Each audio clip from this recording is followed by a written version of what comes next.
The Department of Homeland Security tonight warning of a new terrorist threat facing America. The threat comes from what it calls right-wing extremists in this country. The report says people who are opposed to restricting Second Amendment rights to bear arms or who are concerned about illegal immigration and border security could well fall under the Department of Homeland Security definition of an extremist. Gene Meserve has our report.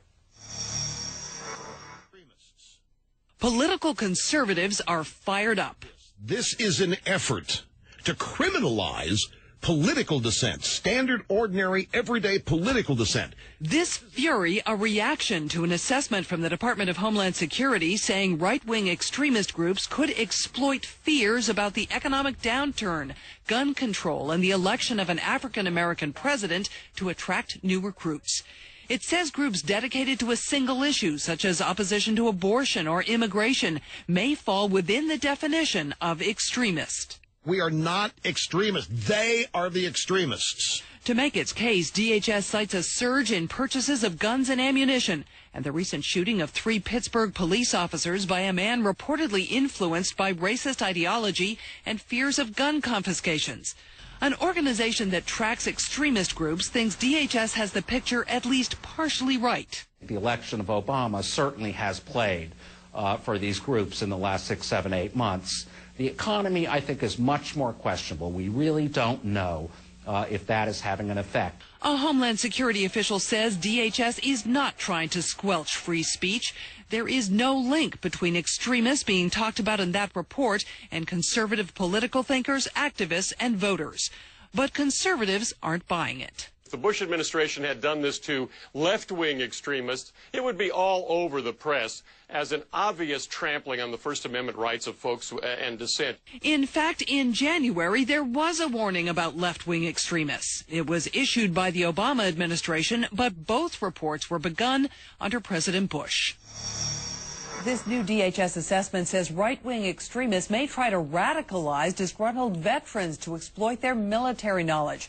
Some conservatives find that offensive, but DHS points to Oklahoma City bomber Timothy McVeigh, a veteran of the First Iraq War. Lou? Gene, this is, at the very least, a broad, general threat assessment, if you will. Why are there not names named and specific targets referenced here if there is a legitimate threat to the interests of the United States? Well, they say there is no specific threat here, but they sent this out to law enforcement all across the country so they would be aware of what DHS perceives as something that's emerging, and so they can get an even better assessment of what's going on through the eyes of those local officials. That's why this was issued at this point in time. This was attempted, once again, relying in some measure on the Southern Poverty Law Center last month with the so-called Missouri documents. The Missouri State Patrol had to withdraw the so-called fusion report. Is that likely to happen here? I don't know. The Missouri report went considerably further. As you know, it mentioned to be on the lookout for people with certain sorts of political bumper stickers on their car. This report goes nowhere near that. And by the way, I don't think they relied on the Southern Poverty Law Center. No, this was DHS's own research. Yeah. Right. But certainly they seem to be in sync to a certain degree here. Both the department and the Southern Poverty Law Center say they are seeing some increase in those right-wing groups. All right. Thank you very much. Gene Meserve from Washington.